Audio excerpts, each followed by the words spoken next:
Christianism బతకాలా, 7 కొండల మీద వెంకటేశ్వర ఉండకూడదు, ఇదేదో భలే ఉంది. క్రిస్టియనిజం పెంచాలంటే 7 కొండల మీద మన దేవుని కూడా ఈ బతులు చూస్తున్నారు మీరు. హిందువుల దేవాలయాలాగే దేవాలయాల్లో జీసస్ను పెట్టడం, ఆయన మీద శ్లోకాలు రాయడం, పాటలు పాడడం, పోలాటాలు చేయడం చూస్తున్నారు ఈ మధ్యన మీరు. హిందూ దేవాలయాల పోలికతో జీసస్ కూడా అవే చేస్తున్నారు. ఆయన నేను తప్పండంలే. అంటే ఇది ఇంకా పెట్టరేగిపోతుంది. హిందువులు చాలా బలంగా ఉన్నారు. మనం కూడా ఏం చేయాలంటే మన దోవలో వస్తున్నారు వాళ్ళు. ఆ తర్వాత రోజా మాట్లాడుతూ మా వాడిపోయిన రోజా, మా సిగ్గులోని రోజా, డబ్బుల కోసం కకృతి పడే రోజా, ఎంతటికైనా దిగజారిపోయే నగరి రోజా గురించి ఈరోజు మాట్లాడాలా.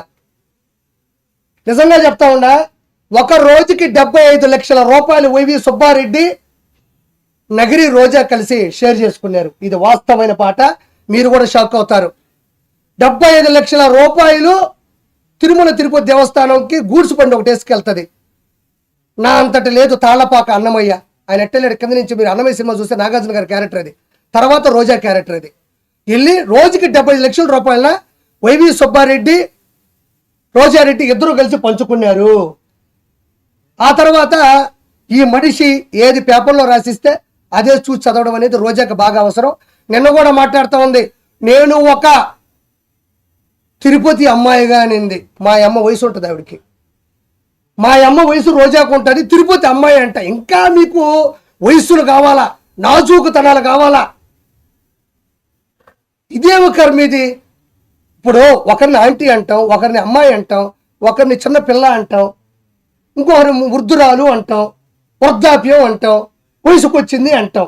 ఇది మామూలుగా మనం మాట్లాడే మాటలు. ఈవిడ అమ్మాయి అంట. మా అమ్మ వయసు ఉంటుంది 2 సంవత్సరాలు, మా అమ్మ కన్నా పెద్ద ఉంటావు నువ్వు. ఓబరకాయ మొహం వేసుకొని నేను తిరుపతి అమ్మాయిని అంటే, తిరుపతి అమ్మాయి అనేది ఏమన్నా ప్రొఫెషనలా? అది ఏమన్నా కోర్సా? నువ్వు అమ్మాయి అని చెప్పడం వల్ల నువ్వు సంపాదించిన 3,000 కోట్ల రూపాయలు ఏమన్నా నిలవన కనపడకుండా పోతాయా? లేకపోతే ఈ రోజు ఇష్యూ వచ్చిన తర్వాత నువ్వు అమ్మాయి అని గుర్తుకొచ్చిందా? నువ్వు ఏ రోజైనా ఓకే నగరి రోజా అమ్మాయి నేను ఒప్పుకుంటున్నా. ఏ రోజైనా నీ అమ్మాయి అనే దాంట్లో ఆడతనం జనాలకు అర్థమైందా? నువ్వు ఆడ మనిషిలా ఏ రోజైనా మాట్లాడినావా?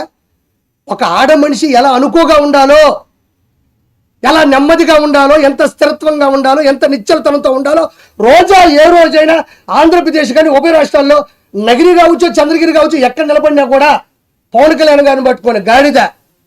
ఒక ఆడపిల్లకు ఉండేటువంటి అనుకువ నువ్వు ఎవరికైనా ఇన్స్పిరేషన్గా ప్రపంచం. నిన్ను నేను తిట్టిన ప్రతిసారి చూస్తా కింద ఒక్క బ్యాడ్ కామెంట్ నా మీద ఉండదు. ఇది నీ బతుకు. రోజా గురించి విమర్శించిన ప్రతిసారి, రోజాని నేను ఎదిరించిన ప్రతిసారి కోట్ల మంది చూస్తున్నారు. ఎందుకంటే నిన్ను తిట్టడం వాళ్ళకి ఇష్టమేమో, నిన్ను ప్రశ్నించడం వాళ్ళకి ఇష్టమేమో, నిన్ను నిలదీయడం నీకు వాళ్ళకి అంత ప్రేమేమో. మరి నన్ను తిట్టాలగా? ఏమోఆర్పి ఆవిడ ఎందుకు తిడతావు? మాకు ఇన్స్పిరేషను, గౌరవనీయులు, మా మాజీ మంత్రివర్యులు, ఆ మనిషి మంచిదని ఒక్కరు కూడా చెప్పరు. హైలైట్ ఏంటంటే మీ ఇంట్లో ఉండే వాళ్ళు కూడా కామెంట్ పెట్టరు కింద. అంటే మీ ఇంట్లో వాళ్ళకి నచ్చక ఒక అమ్మాయి